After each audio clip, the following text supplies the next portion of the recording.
Hello बच्चों, I welcome you all to this last session of gear up batch, जिसमें हम पढ़ेंगे बच्चों current electricity.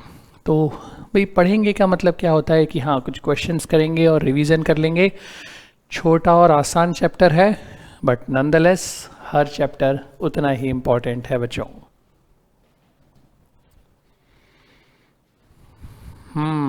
Yes yes yes, मुझे भी बहुत अच्छा लग रहा है बच्चों। हाँ, तो लग रहा है कि भाई नीट से पहले तो ये हमारा लास्ट लाइव सेशन है जब मैं आपसे बात कर पा रहा हूँ। बट आई एम श्योर कि नीट के बाद तो आप सब ज़रूर मिलेंगे भाई, क्योंकि रिज़ल्ट ही इतना अच्छा आने वाला है। तो मेहनत भी की है बच्चों आप लोगों ने। ठीक बात है, मेहनत पूरी की है तो वाई नॉट, रिज़ल्ट अच्छा आएगा ही आएगा। I have that confidence in you all. Yes बच्चों, ये तो इजी क्वेश्चन है भाई। क्वेश्चन में कहा है कि करंट दे रखा है और चार्ज निकालना है, सीधे वेरिएबल करंट है तो आपको पता ही है इंटीग्रेशन करना पड़ेगा। इंटीग्रेशन 0 से 12 सेकेंड्स तक। आई नॉट की जगह 15 और अल्फा की जगह 6 dt। 15 बाहर, dt का इंटीग्रेशन t। अब तो हम डायरेक्ट करेंगे, t की जगह 12 माइनस 0।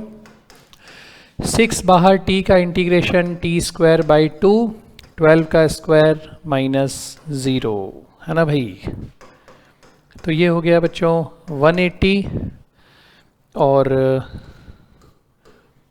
ये हो गया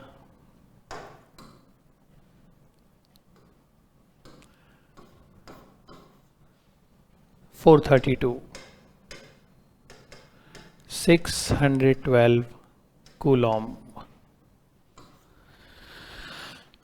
तो बच्चों जब भी करंट अगर वेरिएबल टाइम के टर्म्स में आ गया तो सीधे चार्ज आ जाएगा, इंटीग्रेशन से चार्ज आ गया करंट आ जाएगा। यस, डायरेक्ट करंट और चार्ज पे आते हैं क्वेश्चन। बिल्कुल बच्चों, क्वेश्चन आते हैं इस पे।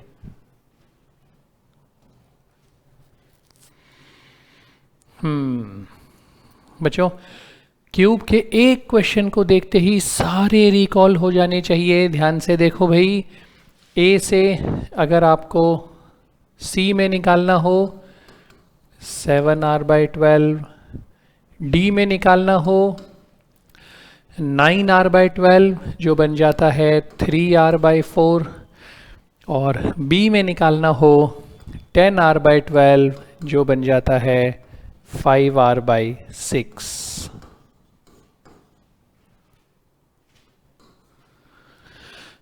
तो क्यूब के बच्चों डायरेक्ट याद होने चाहिए। हमने इसकी एप्लीकेशन भी करी कि अगर इसका एक ब्रांच हटा के पूछा जाए तो क्यूब का यूज करके जल्दी निकाला जा सकता है।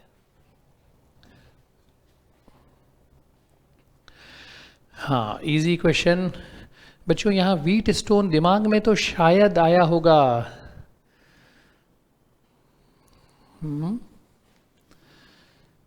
व्हीट स्टोन जैसा लग रहा है, हाँ। पर बच्चों ध्यान से देखो, यहाँ व्हीट स्टोन नहीं है, क्योंकि न तो यहाँ कुछ जुड़ा है और न यहाँ कुछ जुड़ा है, तो व्हीट स्टोन नहीं है, ज़रूरत भी नहीं है। आर और आर का हो गया, आर और आर का एक बना देंगे, r/2, r/2, r/2, r/2, r/2, r/2 का r नीचे भी r/2, r/2 का r और r का r/2, ये भी r/2, ये भी r/2, सो r/2, r/2, r/2, 3r/2। हाँ, इजी चैप्टर है भाई। क्वेश्चंस तो इजी हैं क्योंकि चैप्टर भी इजी है। थोड़े से कंसेप्ट, थोड़े से फॉर्मूले और जल्दी से नंबर मिल जाते हैं इस चैप्टर में। बस फॉर्मूले याद होने ज़रूरी है जो थोड़े से हैं। पोटेंशियोमीटर, मीटर ब्रिज और wheat stone bridge, Kirchhoff's law, current और चार्ज का रिलेशन, और हीटिंग इफेक्ट है ना, जूल्स लॉ वाला भी। टिक कर दिया हमने, यस। ये देखें भाई, दो सेल हैं बच्चों, समान ईएमएफ और भिन्न आंतरिक प्रतिरोध, same EMF and different internal resistances connected to external resistance R. R से हमने इसे कनेक्ट कर दिया। सबसे पहले निकाल लेते हैं करंट कितना फ्लो हो रहा है। So I is equal to 2E upon R1 plus R2 plus R। I तो आ गया। अब फर्स्ट सेल के अक्रॉस ज़ीरो करना है बच्चों। टर्मिनल पोटेंशियल ऐसे चलेंगे, प्लस का E minus IR1 equal to 0।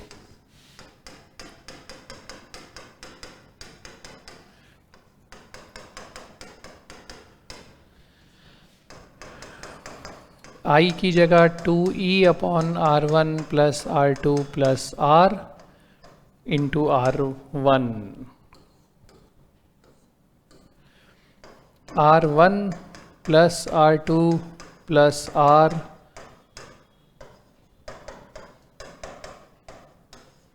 R is equal to R1 minus R2, R1 minus R2।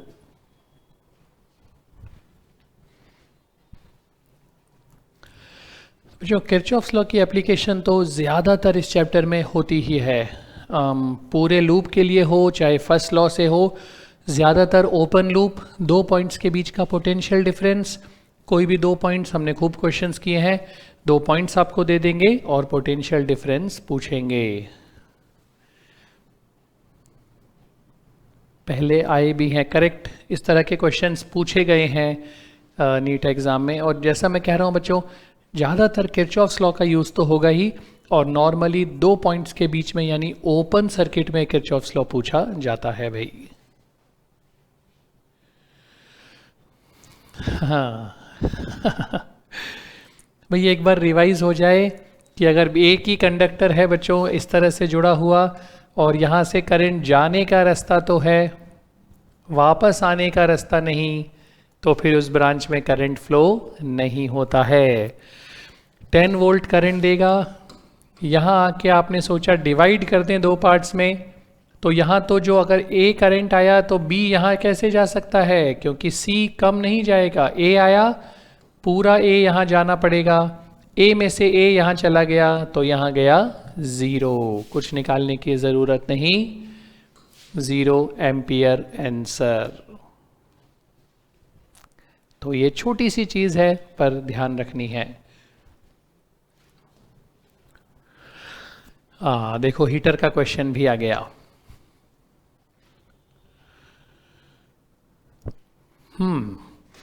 Power बच्चों V² बाय R, क्योंकि वोल्टेज कांस्टेंट है तो बच्चों 0 डिग्री पे, अब यहाँ पे भाई देखो 200 और 800, तो हम 200 को ही स्टैंडर्ड वैल्यू मान लेंगे और उसको R0 R0 मान के सीधे R800 निकाल देंगे। ये रहा फॉर्मूला।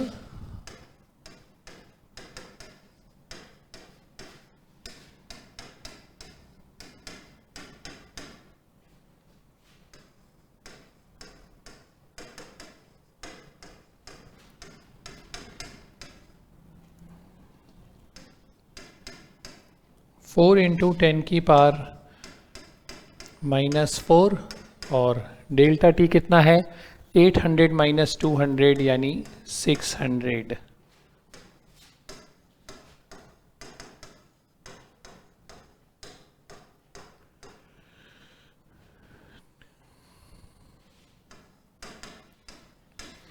सो R800 हो गया बच्चों 1.24 इंटू R200। चलो भाई, तो ये तो हो गया फर्स्ट और ये हो गया सेकंड। सो P upon P dash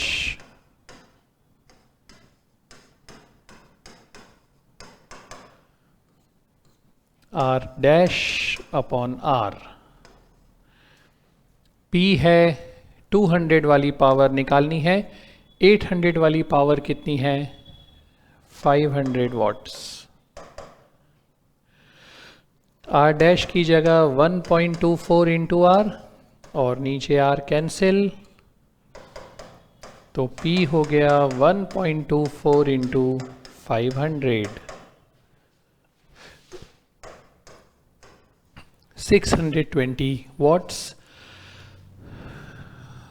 611 watts nearly सही आंसर हो गया। तो मैं थोड़ी देर पहले यही कह रहा था कि भाई जूल्स लॉ वाले फॉर्मूले को भी नहीं भूलना है, उस पर भी क्वेश्चन आ सकता है। गिन चुन के 4-5 ही कंसेप्ट हैं इस चैप्टर में जो पूछे जा सकते हैं। यस यस यस बेटा, पोटेंशियोमीटर भी इम्पोर्टेंट है। हाँ, मीटर ब्रिज पे क्वेश्चन आता है भाई, पहले भी आया है, और उसमें तो कुछ करना नहीं होता है बच्चों, सीधे फॉर्मूला है, बस फॉर्मूले में वैल्यू रख दो।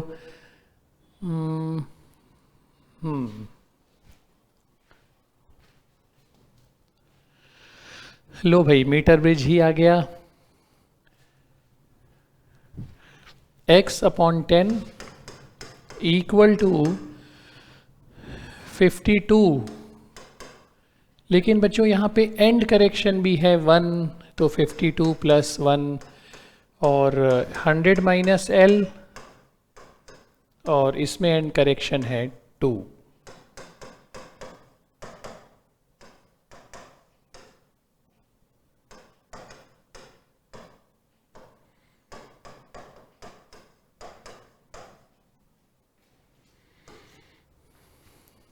इजी क्वेश्चन था।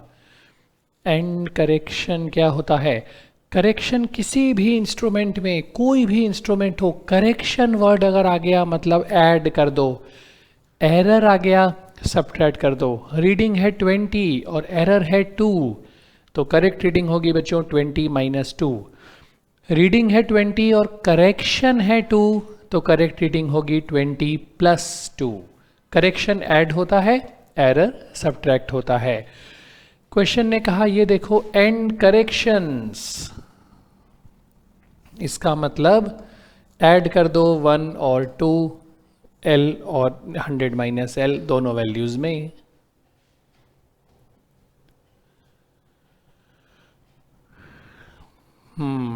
बच्चों आरसी सर्किट, और बच्चों घबराना नहीं है, आरसी सर्किट में इक्वेशन के क्वेश्चन पहले आए हुए हैं, आपने प्रीवियस ईयर क्वेश्चंस में देखे ही होंगे, लेकिन वो इजी होते हैं। बस log 2, log 3 और log 10 ये वैल्यूज़ याद होनी चाहिए, क्योंकि यही वैल्यूज़ काम आती हैं बार बार। यहाँ तो वैल्यू निकालनी नहीं है। अब ध्यान से सुनो बच्चों, ये कह रहा है कि इसका और इसका वोल्टेज इक्वल हो, तो शुरू में अगर V0 था तो बाद में इसका V और इसका भी V, यानी आधा वोल्टेज इस पे और आधा इस पे, तभी तो बराबर हुए। तो हमें तो कैपेसिटर को देख लेना है कि शुरू में जो वोल्टेज था उसका हाफ हो जाएगा। बच्चों बैटरी तो है नहीं, डिस्चार्जिंग का सर्किट है। V की जगह V0/2, क्यों? इसका V और इसका V, तो V plus V is E total, तो V हो गया V0/2।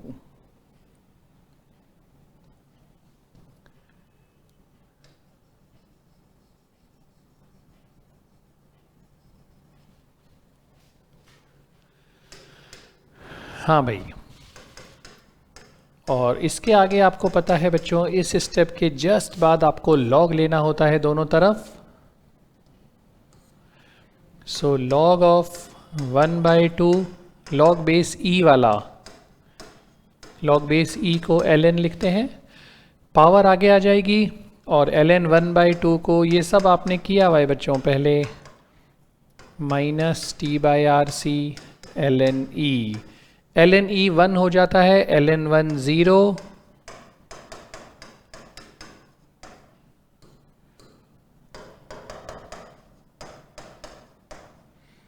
t की वैल्यू आई RC ln 2, ln मतलब लॉग बेस e वाला। तो बच्चों जैसा मैंने कहा, ये तो डिस्चार्जिंग सर्किट था, पर चार्जिंग भी आ सकता है, पर एकदम इजी क्वेश्चन होता है, बस लॉग लेके log 2 log 3 इतनी ही वैल्यू चाहिए होती है।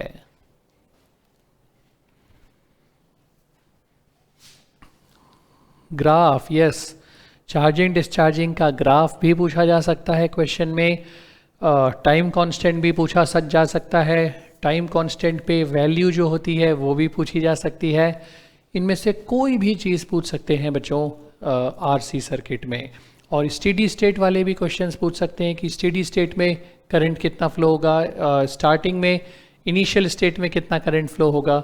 ये इंडक्टर में भी था और कैपेसिटर रजिस्टर में भी है।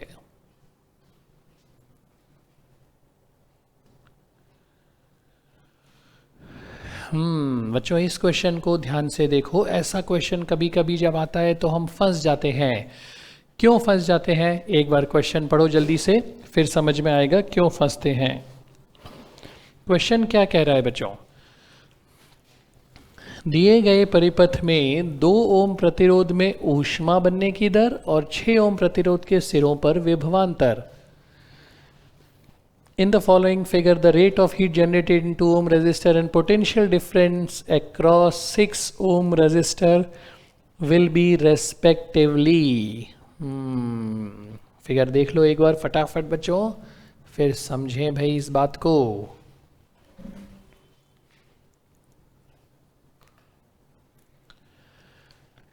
यस बच्चों, यहाँ ना तो कोई करंट दे रखा है और ना कोई वोल्टेज दे रखा है।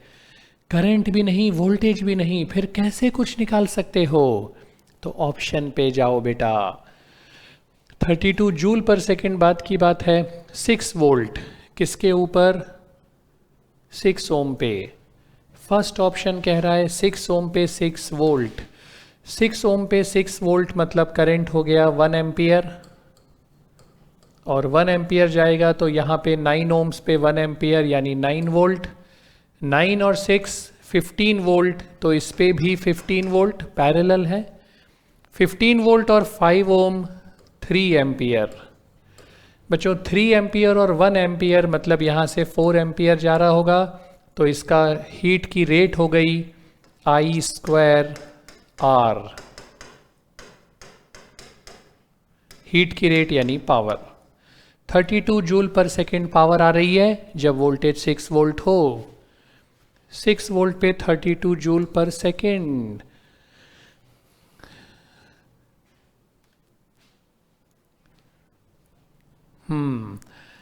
वैल्यूज नहीं दी है, यही तो मैं कह रहा हूं बच्चा कि यहाँ पे करंट भी नहीं दिया, वोल्टेज भी नहीं दिया, ना तो कोई बैटरी दी है ना करंट दिया है।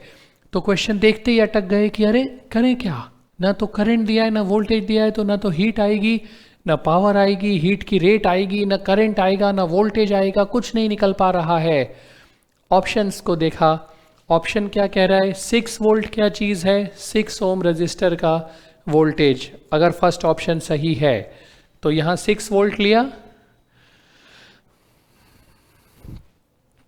एक बार फिर से समझना है। हाँ बच्चों वही कर रहा हूँ, एक बार फिर से समझो ध्यान से पूरा। लो इसको हटा देते हैं शुरू से। फर्स्ट ऑप्शन कह रहा है 6 ओम पे 6 वोल्ट पोटेंशियल। अगर मानता हूं सही, 6 वोल्ट और 6 ओम, करंट हो गया वोल्टेज अपॉन रेजिस्टेंस, करंट हो गया वोल्टेज अपॉन रेजिस्टेंस यानी 1 एम्पियर। 1 एम्पियर यहाँ से गया तो यहाँ से भी 1 एम्पियर गया। 9 ओम्स और 1 एम्पियर, वोल्टेज हो गया I into R, 9 volt 9 volt. 6 और 9 सीरीज में टोटल वोल्टेज ऐड हो जाता है 15 वोल्ट। इस पूरी ब्रांच के पैरेलल में ये ब्रांच है, 15 वोल्ट के पैरेलल में 15 वोल्ट 15 वोल्ट। 5 ओम पे 15 वोल्ट, करंट कितना हो गया? Voltage upon resistance 3 ampere. बच्चों यहाँ करंट I2 है 3 एम्पियर। अब यहाँ से कितना करंट आ रहा होगा? 1 और 3 जा रहा है, 1 + 3,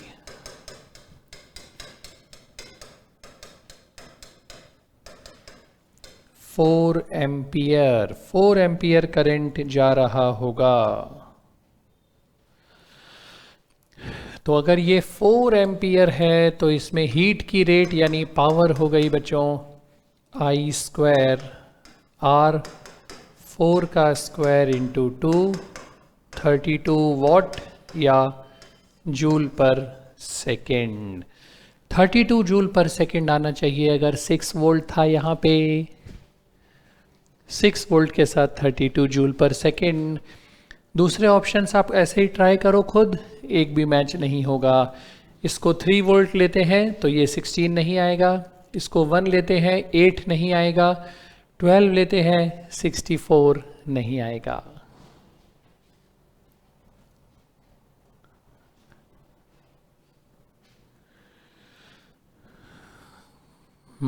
अच्छा क्वेश्चन था, राइट। अच्छा इसलिए हो गया क्योंकि ऐसे क्वेश्चन हमें अटका देते हैं, फिर हम छोड़ देते हैं बच्चों कि यह तो कुछ दिया ही नहीं है तो इसे छोड़ दो, और कुछ बच्चे दिमाग लगा के करके आगे निकल जाएंगे। तो उन कुछ बच्चों में हम उत्कर्ष क्लासेस वाले बच्चे ज़रूर होंगे। इजी क्वेश्चन बच्चों, 110 वोल्ट पे हैं 2 पॉइंट्स, इनके बीच का डिफरेंस 110 वोल्ट है, और पैरेलल में 100 और 200 जोड़ दिया, और उसके साथ सीरीज में जोड़ दिया 300। थोड़ा बड़ा बना देते हैं फिगर अच्छे से, 100 और 200 के साथ 300। क्वेश्चन तो इजी हो गया बच्चों। 100 और 200 पैरेलल में 200/3 और 300।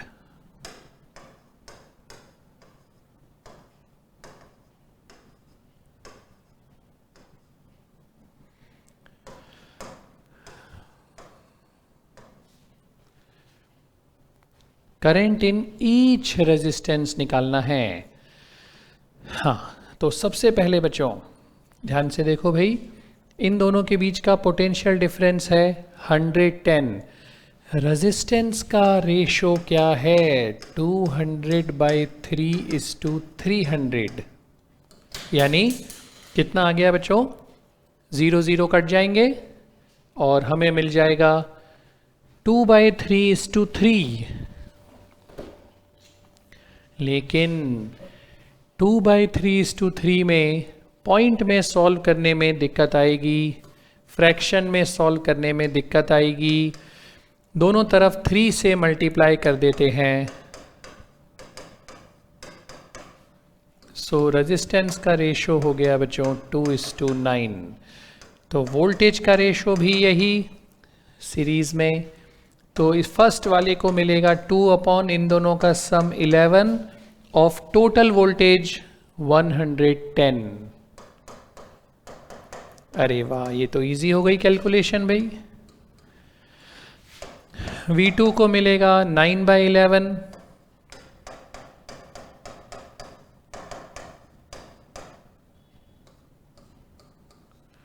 ओके, तो इसको मिल गया बच्चों 90 वोल्ट। तो ये करंट तो हो गया 90/300। 3 से काट दें, पहले एक 0 काट देते हैं। 3 10 3 3 3/10 एम्पियर। 3/10 एक ही ऑप्शन है, बाकी दोनों में निकालने की ज़रूरत ही नहीं पड़ी। निकालना चाहो तो निकाल सकते हो, मुश्किल तो नहीं है। क्यों? इस पे कितना आया है? 20 वोल्ट, और ये इन दोनों से बना है पैरेलल में।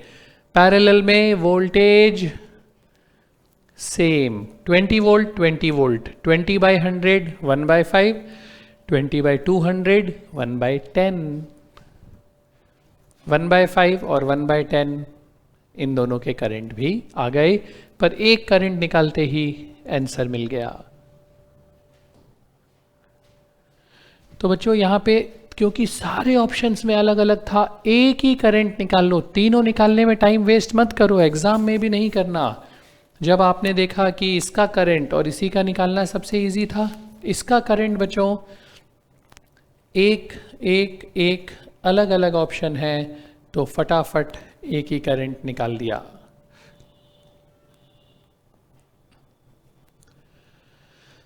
हाँ भाई, ये क्वेश्चन देखिए, 100 ओम का प्रतिरोध, ये 100 ओम है।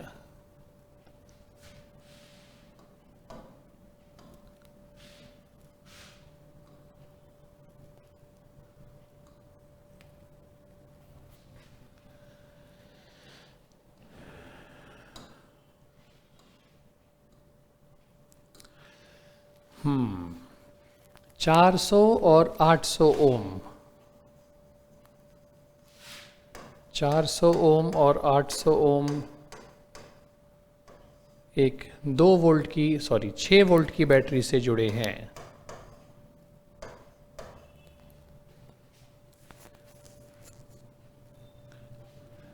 हंड्रेड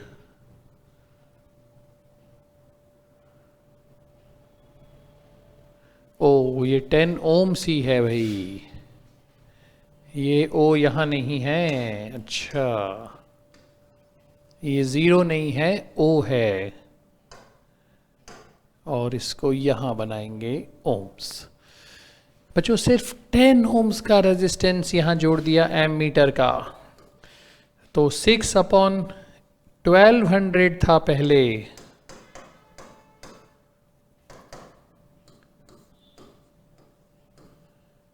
यानी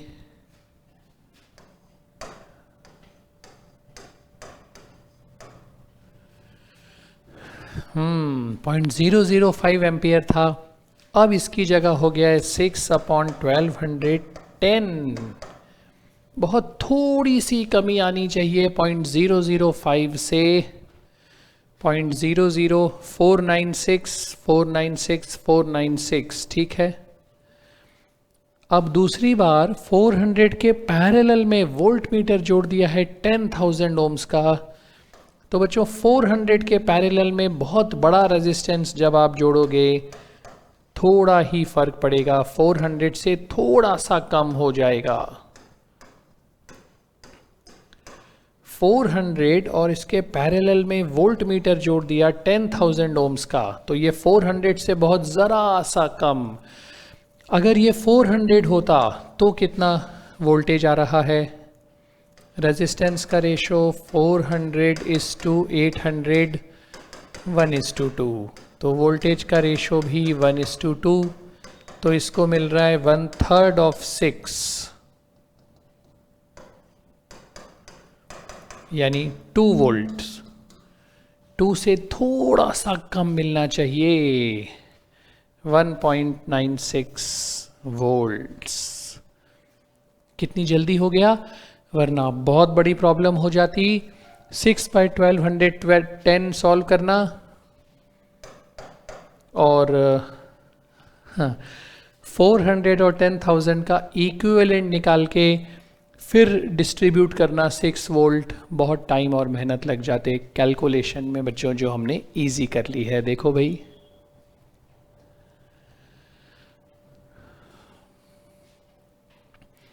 galvanometer together with unknown resistance in series. अब बच्चों यहाँ गैल्वेनोमीटर का भी रेजिस्टेंस नहीं दिया है, कोई बात नहीं, हम एक काम करेंगे, गैल्वेनोमीटर और अननोन रेजिस्टेंस को मिला के x मान लेते हैं। ये देखो, गैल्वेनोमीटर और एक अननोन रेजिस्टेंस R G, इन दोनों को मिला के x मान लिया। सो x सीरीज में जुड़ा है 2 आइडेंटिकल बैटरीज के साथ,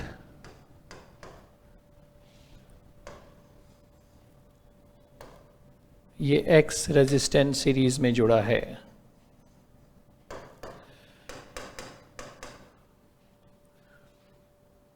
इंटरनल रेजिस्टेंस, आहा, आइडेंटिकल है बच्चों। सीरीज में I का formula MEMR plus R। I कितना दिया है? 1 ampere. So 2R plus R equal to 3। दूसरी बार पैरेलल में जोड़ दिया है इनको, और इसको x के साथ जोड़ा भाई।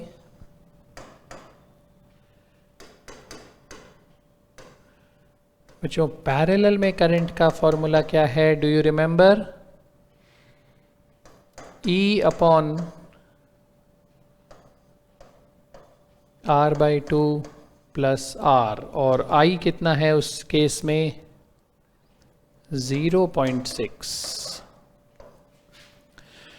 R/2 प्लस R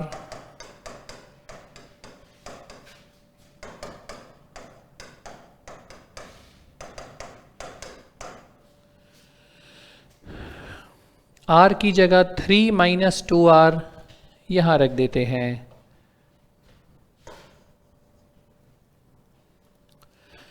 बच्चों ये पैरेलल वाला फॉर्मूला है भाई, E upon R by N, N अगर पैरेलल की ब्रांचेज हो, E upon R by N plus R, और सीरीज का फॉर्मूला है ME upon MR, M series में सेल्स हैं parallel, ME upon MR plus R, तो 2R प्लस R हो गया 3, और यहाँ से R/2 प्लस R हो गया 2.5। तो कैपिटल R की जगह 3 minus 2R equal to 2.5। 3 minus 2.5 is equal to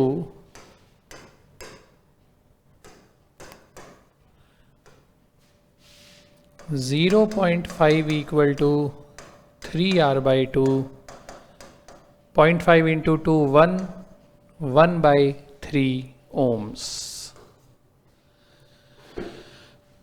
तो देखिए भाई पैरेलल के लिए करंट दिया हुआ था, सीधे फॉर्मूला है बच्चों। एक ये फॉर्मूला भी याद रखना है, एम सेल सीरीज में हो तो करंट, एम सेल्स पैरेलल में हो तो करंट, और मिक्स्ड कॉम्बिनेशन, और मिक्स्ड कॉम्बिनेशन में मैक्सिमम करंट कब होगा? जब m upon n equal to capital R upon small r। जल्दी से देख लीजिए भाई,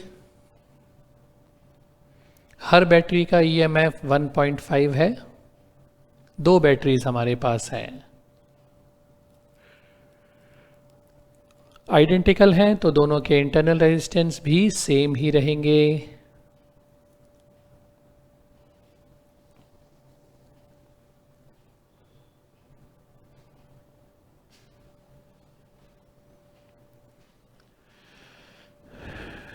इंटरनल रेजिस्टेंस के फॉर्मूले पे भी क्वेश्चन पूछ सकते हैं।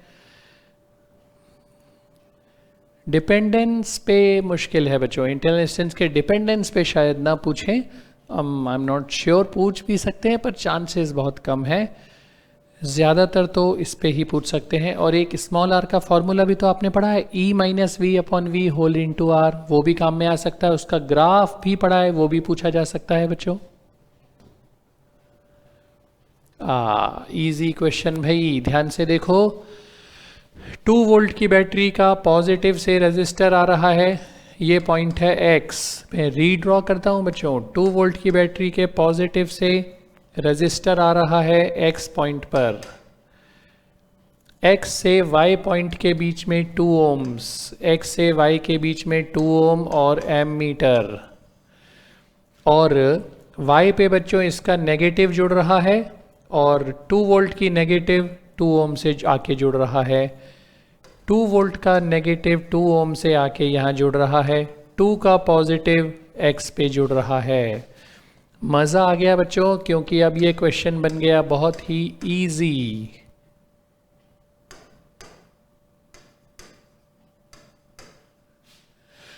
आपको 2 ओम का करंट निकालना है, मिलमैन्स थ्योरम भूले तो नहीं ना। सबसे पहले E equivalent 2 into 2 plus 2 into 2 upon 2 plus 2,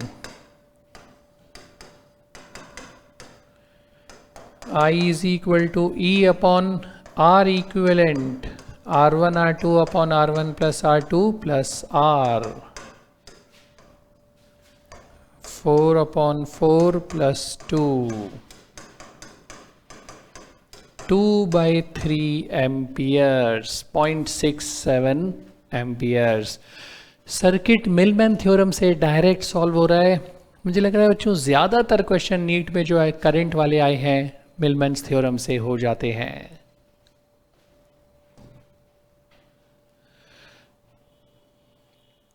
बच्चों बैलेंस्ड व्हीट स्टोन ब्रिज एकदम easy question. 100 upon 200 equal to इसको x मान लिया अपॉन 40। सो x हो गया बच्चों 20 ओम्स। अब बच्चों सॉल्व नहीं करना है पूरा, किसको 100 के साथ लेने पे 20 आएगा आंसर, चेक करते हैं। 25 इंटू 100 अपॉन 25 प्लस 100। आहा, पहले ही ऑप्शन से आ गया। अब सुनो, 100 और 200 तो हो नहीं सकते थे। स्मार्ट टेक्निक बच्चों,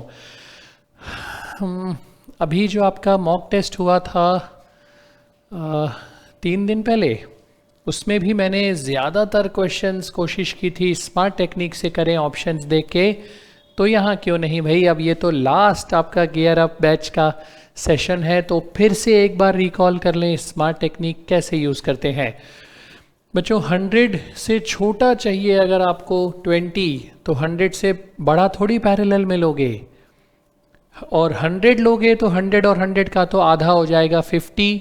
ये दोनों ऑप्शन तो कट जाएंगे। चेक करना है सिर्फ 25 और 30।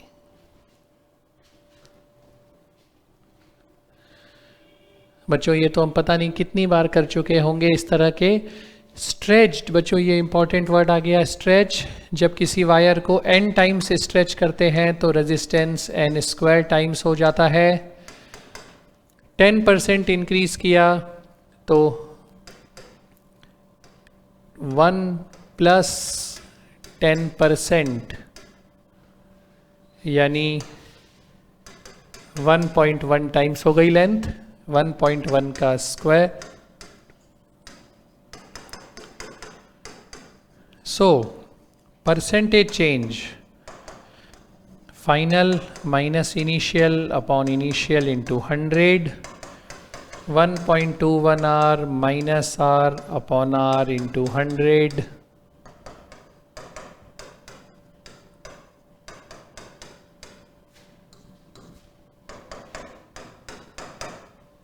%।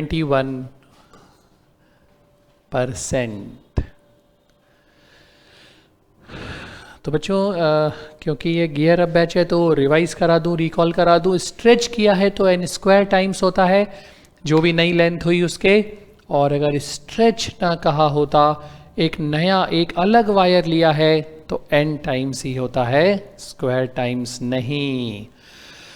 याद है ये बात अच्छे से? बिल्कुल सही बच्चों, वेरी गुड। अब तो खैर होना ही चाहिए, अब तो सब कुछ ही याद होना चाहिए बच्चों। भाई अब टाइम ही क्या बचा है। अरे वाह भाई, ये देखो बच्चों हमने ऐसे क्वेश्चंस भी किए थे। ये भी अर्थ है, ये भी अर्थ है, मतलब इसको जोड़ दो, एक ही तो है दोनों। 0 volt 0 volt, same potential mean same point हमारे पास लिखा हुआ है, तो ये सेम पॉइंट यानी जोड़ दिया। चलो भाई सर्किट बन गया। क्या करना है बच्चों, R की वैल्यू निकालनी है। यहाँ से शुरू करके यहाँ तक आएंगे। इक्वेशन लिखते हैं 1 एम्पियर माइनस का 2 into 1 -2 plus 12 minus 1 into R minus 1 into 4 पहुँच गए। 12 minus 4 8 minus 2 6, so R equal to 6 ohms। Easy था। हाँ, एक पोटेंशियोमीटर का, भाई मैं सोच ही रहा था बड़ी देर से कि पोटेंशियोमीटर भी तो क्वेश्चन आने वाले हैं। अब तक क्यों नहीं आए? क्योंकि वो भी इम्पॉर्टेंट पार्ट है बच्चों इस चैप्टर का।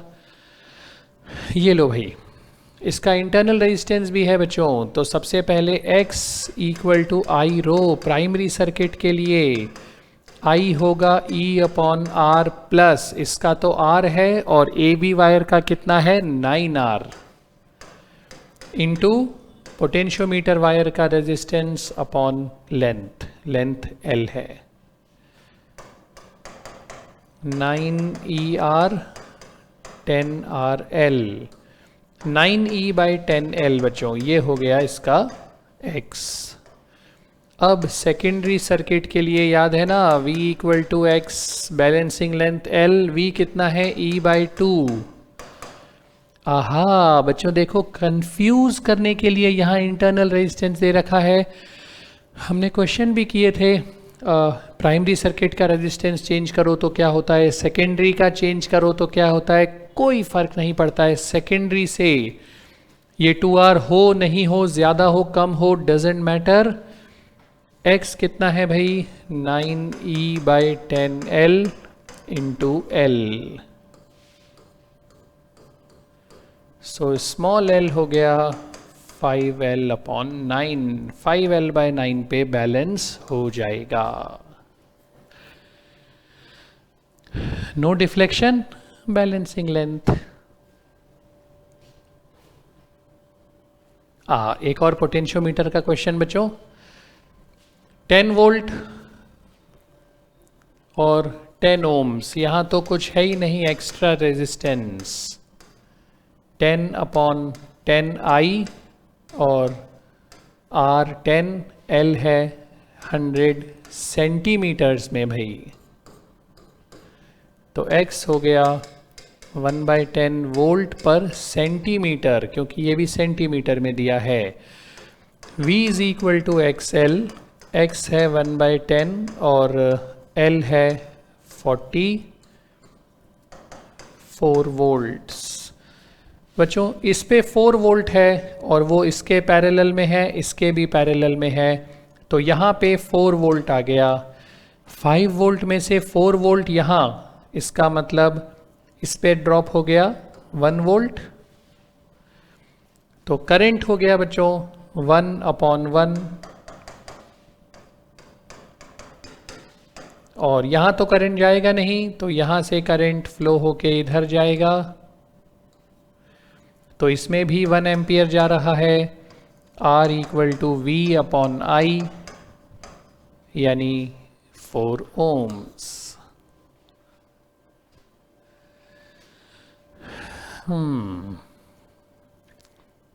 ठीक है, एक बार वापस समझते हैं भाई। देखो बच्चों, प्राइमरी का formula X equal to I rho, I कितना है 10 अपॉन इस पूरे का रेजिस्टेंस है 10 ओम्स, क्वेश्चन में दे रखा है 10 ohms, 10/10 I E upon R, और पोटेंशियोमीटर का रेजिस्टेंस अपॉन लेंथ, लेंथ मैंने सेंटीमीटर में ली है 100, X आ गया। सेकेंडरी सर्किट के लिए V XL से X यहाँ से रख दिया और L दे रखा है, तो V 4 वोल्ट, यानी इस पे 4 वोल्ट ड्रॉप होना चाहिए, 4 वोल्ट ड्रॉप होना चाहिए, तो 5 में से 4 यहाँ, तो यहाँ 1 वोल्ट, तो करंट कितना हो गया 1 वोल्ट अपॉन 1 ओम, यानी 1 एम्पियर। तो 1 एम्पियर करंट जब यहाँ जाएगा 4 वोल्ट पे, तो रेजिस्टेंस होगा V upon I 4/1, 4 ohms.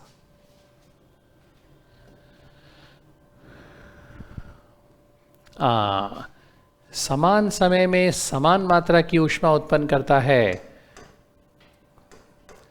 E upon R1 plus small r, ये करंट हो गया। करंट का square I square into R1 into T। बच्चों ये हीट हुई फर्स्ट वायर में, सेकंड का करंट कितना हुआ E upon R2 plus R, I square resistance R2 into T। Same heat produce हो रही है सेम टाइम में, टाइम सेम है, हीट भी सेम है, और बैटरी भी वही है। R1 इंटू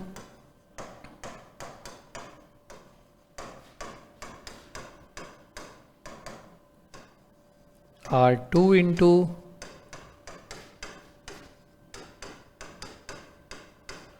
ब्रैकेट ओपन कर देते हैं भाई, R1 R2 का square 2R1 R2 R1 R square, R1 square into R2 2R1 R2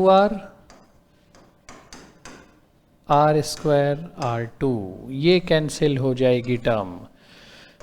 R1 R2 square एक तरफ minus R1 square R2, R square R2 दूसरी तरफ minus R square R1। R1 R2 common,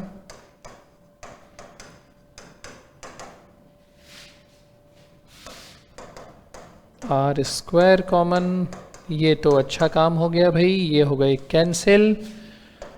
R square is R1 R2, R is root R1 R2। वापस देख लेते हैं, इससे पहले कि आप बोलो मैं खुद ही वापस एक बार करा देता हूँ, समझा देता हूँ। बच्चों करंट कितना होगा, E upon R1 plus R, तो I स्क्वायर यानी करंट का square into R into T, I square R T heat, I square R T heat, equate कर दिया। अब थोड़ी सी मैथ्स लगानी है, R1 इंटू ये स्क्वायर खोल दिया, ए स्क्वायर प्लस 2ab प्लस बी स्क्वायर, R2 इंटू ये स्क्वायर भी खोल दिया, bracket open, R1 into R2 का square 2R1 R2 R1 into R square, R2 के साथ भी ब्रैकेट खोल दिया, ये टर्म कैंसिल, R1 R2 की टर्म एक तरफ ले आए और R स्क्वायर वाली टर्म दूसरी तरफ कर दिया। यहाँ से R1 R2 कॉमन लिया, ये बचा, यहाँ से R स्क्वायर कॉमन लिया, ये बचा, कैंसिल, आ गया आंसर। तो देखो भाई आसानी से आंसर निकाल सकते हैं बच्चों।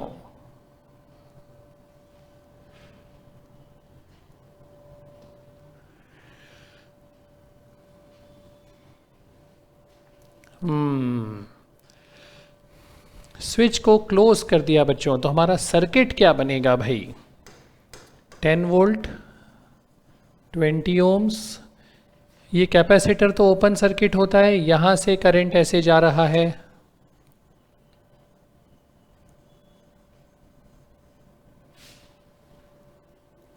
ओके 100 वोल्ट 10 20 और 20, करंट हो गया बेटा 100 अपॉन 20 20 और 10 50, 2 एम्पियर्स। ओके, अब इस पॉइंट और इस पॉइंट के बीच में 6 और 2 जुड़े हैं, इस पॉइंट और इस पॉइंट के बीच में, इनके बीच में वोल्टेज ड्रॉप कहाँ हो रहा है, सिर्फ 20 ओम्स पे, 20 इंटू 2 40 वोल्ट वोल्टेज ड्रॉप हो रहा है बच्चों, टोटल 40 वोल्ट। 40 वोल्ट किस किस पे हो रहा है, 6 और 2 फैरेड पे मिला के 40 वोल्ट ड्रॉप हो रहा है। आहा, सीरीज में है भाई कैपेसिटेंस का रेशो बच्चों, सीरीज में वोल्टेज का ratio Q equal to CV में Q कांस्टेंट, इनवर्स रेशो, शाबाश, 1:3। हमें किस पे चाहिए, 2 वाले पे चाहिए, तो 3/4 ऑफ टोटल वोल्टेज कितना था 40, 3/4 ऑफ 40 बच्चों यानी 30 वोल्ट्स।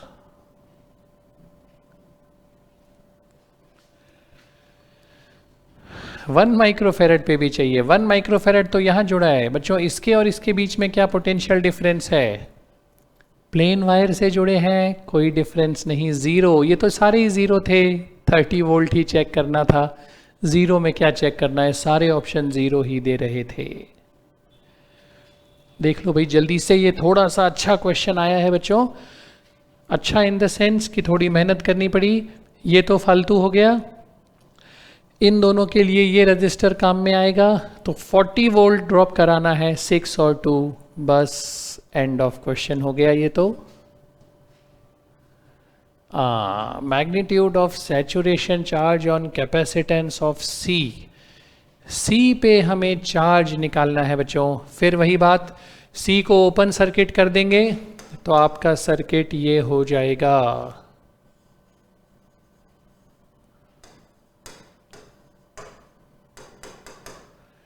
तो करंट कितना हो गया, E upon R1 plus R3। सी कहाँ जुड़ा है, यहाँ और यहाँ। बच्चों ये रजिस्टर जो है R2 ये तो बेकार है क्योंकि इसमें करंट फ्लो ही नहीं हो रहा है ओपन के कारण।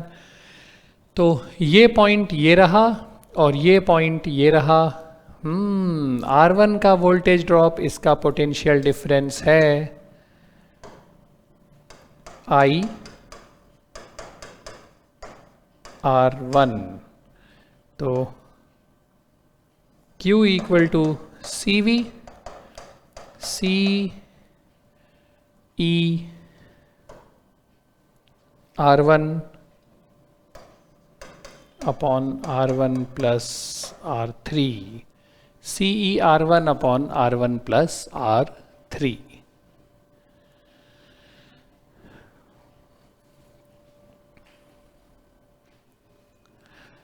कंसेप्ट समझ में आ जाए तो इजी क्वेश्चन होते हैं। बिल्कुल ठीक कहा बेटा, अगर आपको इसके कंसेप्ट समझ में आ जाए बच्चों, किसके, यस करंट इलेक्ट्रिसिटी में, भाई इसमें ज़्यादा कुछ पूछने को है ही नहीं। कंसेप्ट थोड़ा सा हम लैंग्वेज घुमाना फिराना चाहते हैं क्योंकि एकदम तो फॉर्मूले पे कैसे पूछ लें, तो थोड़ा सा लैंग्वेज ट्रिकी रखना चाहते हैं कभी, या कुछ 2-3 फॉर्मूले मिक्स करके पूछना चाहते हैं क्योंकि और तो कुछ पूछने को रहा ही नहीं बच्चों इसमें।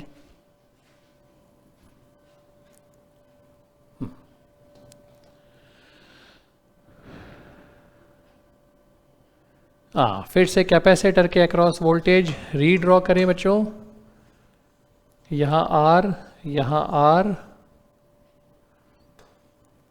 यहाँ R, यहाँ R, ये है कैपेसिटर और ये R तो हो गया बेकार क्योंकि यहाँ ओपन है तो करंट फ्लो नहीं होगा। हर एक 3 ओम है बच्चों। कैपेसिटर के अक्रॉस वोल्टेज ड्रॉप ध्यान से देखो, ये पॉइंट और ये वाला पॉइंट, ये पॉइंट है, ठीक है भाई। ए और बी के बीच का वोल्टेज निकालना है। पहले करंट देख लें बच्चों जल्दी से। 3 और 3 6,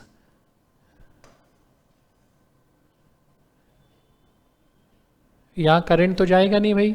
अभी इसको ओपन ही दिखा दूं ताकि ज़्यादा अच्छे से समझ में आएगा। 3 और 3 6 और 3 पैरेलल हो गए भाई, और 3 6 और 3 का हो गया पैरेलल में 18/9 2 और 3 आ गए सीरीज में।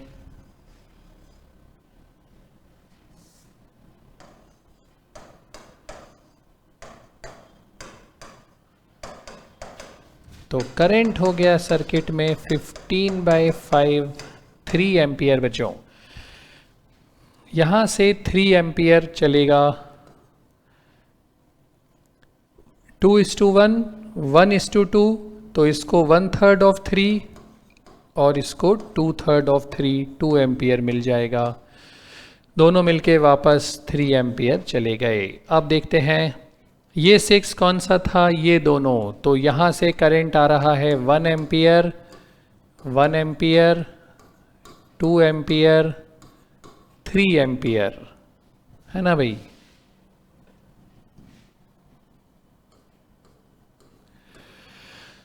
अब लेके आओ बच्चों अपने कैपेसिटर को। ये रहा कैपेसिटर। बच्चों आपने इस तरह के काफ़ी क्वेश्चंस प्रैक्टिस किए हैं। ए और बी के बीच का, या P और Q नाम दे देता हूँ, P और Q के बीच का पोटेंशियल डिफरेंस निकालना है। Q से चलो +3 × 3 +9 +3 × 1 +3 +9 VPQ +9 +3 12 वोल्ट्स। देखो भाई आसान हो गया बच्चों करना, क्योंकि हमने पहले कैपेसिटर को हटा दिया और इसको हटा के करंट निकाल दिया, फिर यहाँ से ऐसे चल के या यहाँ से ऐसे चल के यहाँ आ गए, आ गया answer.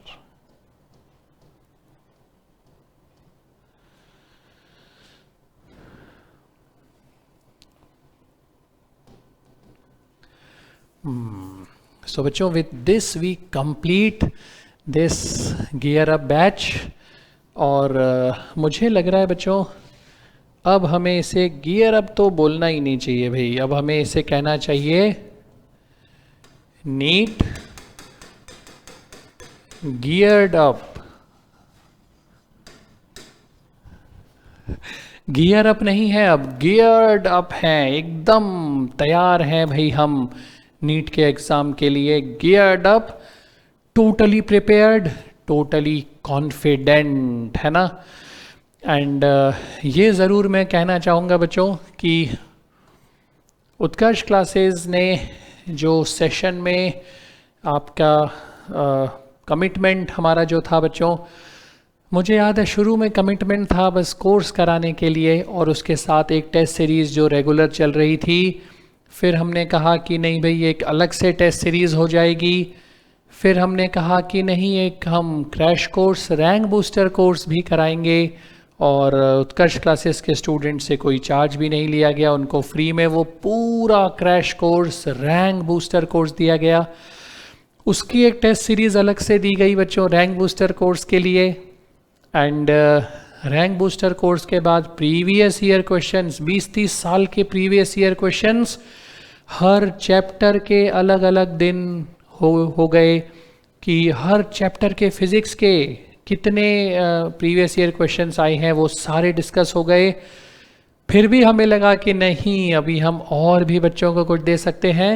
MCQ gear up batch शुरू हो गया, हर चैप्टर के लिए अलग अलग रिवीजन क्वेश्चंस के साथ में।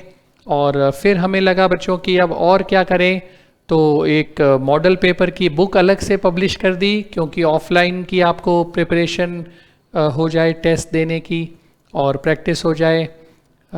फिर क्या करें बच्चों, तो एक मॉक टेस्ट भी हमने करवा दिया ऑफलाइन हमारे सेंटर पे, और बढ़ चढ़ के उत्साह से बच्चों ने भाग लिया। उसके भी वीडियो सॉल्यूशंस करवा दिए गए हैं 3 दिन पहले, वो भी आपको मिल गए। तो बच्चों जितना उत्कर्ष ने कमिट किया मुझे लग रहा है उससे 5 to 10 टाइम्स ही हमने आपको ज़्यादा प्रोवाइड किया है। और उसका कारण यह है कि हम सोचते हैं कि भाई आपको मैक्सिमम बेनिफिट मिले, मैक्सिमम बच्चे हमारे फ्लाइंग कलर्स में सक्सेस प्राप्त करें बच्चों। And we are now very sure कि इतना सब करने के बाद तो अब आप भी एकदम जैसे बोलते हैं भाई रेयरिंग टू गो, कि बस कहाँ है एग्ज़ाम, जल्दी से एग्ज़ाम को पकड़ूं और कर दूं फटाफट क्वेश्चंस। तो ऐसा ही फीलिंग आनी भी चाहिए बच्चों। तो फ्रॉम उत्कर्ष क्लासेस बच्चों, I wish you all the best. We are absolutely sure कि आप सब एकदम बढ़िया पेपर करेंगे। You all will surely succeed. All the best for exam बच्चों। एकदम रिलैक्स, पीसफुल, काम माइंड से एग्ज़ाम देना and come out in flying colours. God bless you all बच्चों।